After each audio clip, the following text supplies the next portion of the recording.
प्रशांत शांताराम भावरे या शाळेमध्ये 3 वर्षासाठी होतो, मुंबईला होतो. शेती हा त्यावेळेस प्राथमिक आपला व्यवसाय होता. व्यवसाय म्हणजे उदाहरणार्थ व्यवसाय होता. आजोबांच्या निधनानंतर शाळेतून चला तर गावी शिफ्ट झालो होतो. तेव्हा 3 वर्ष शाळेत होतो. शाळेचं म्हणजे गावची शाळा काय असते, आयुष्य जगणं असतं.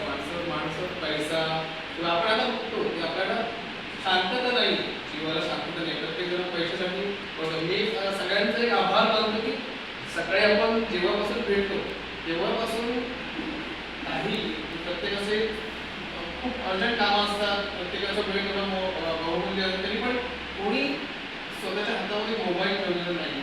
जो इतर वेळी प्रत्येक वाडीत किंवा पालखी बरोबर असताना पण प्रत्येकाच्या हातात मोबाईल असतो. देव बाजूलाच राहतो, तो मोबाईलच हातात असतो.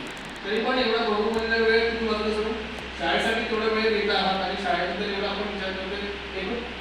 प्रत्येकाने स्वतःसाठी एक काळा वाजवावा पाहिजे ह्या गोष्टीसाठी तरी आपण तो वेळ आहे आणि ते जगलेले आहोत. प्रत्येक आपण बसतो तिथे प्रत्येकजण सांगत होतं की काय आहे काय नाही. आणि हे जीवन आता सध्या मुंबईसारख्या शहरासारख्या मुलांना तेवढं मिळत नाही. आणि त्यामुळे काय होतं की संसारिक जो जीवन आहे ना, की वरिष्ठांशी कसं बोलावं काय करावं ही शाळेचीच नाळ असते आणि शाळेपासूनच आपल्याला त्या गोष्टी कळत असतात. शाळेने आपल्याला दिलेले जो संस्कार, त्यामुळे आपण इथपर्यंत आपल्या शाळेची जाण घेऊन आपण इथपर्यंत पोहोचलो आहोत.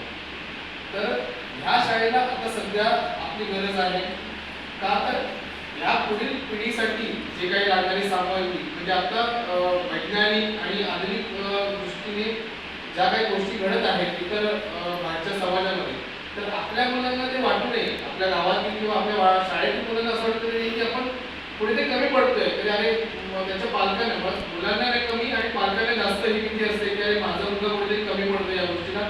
आणि बाहेर जर तो इथून 7वी शिकून बाहेर आला तर मग त्याच्याकडे काहीतरी नवीन असेल, प्रोजेक्टर, कम्प्युटर, मग ऑनलाईन अभ्यास जे काय आहे ते सध्या जे चाललेलं आहे.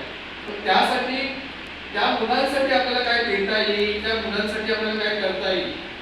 सध्या स्थितीमध्ये पहिले लोक नोकरी पाहून स्वतःचं घर लोकेशन डिसाईड करायची की तिथे आपल्याला घर घेतलं पाहिजे. पण आता सध्या स्थितीत मुलांची शाळा कुठे असेल त्या ठिकाणी माणसं घर राहणीमान डिसाईड केलं जातं. आणि म्हणजे लोकांच्या मनामध्ये जी एक धारणा आहे की गावी थोडं शिक्षण म्हणजे कमी पडतं काय पडतं. आपण यावर्षी आपण पाहिलं असेल की सिंधुदुर्ग जिल्ह्यामध्ये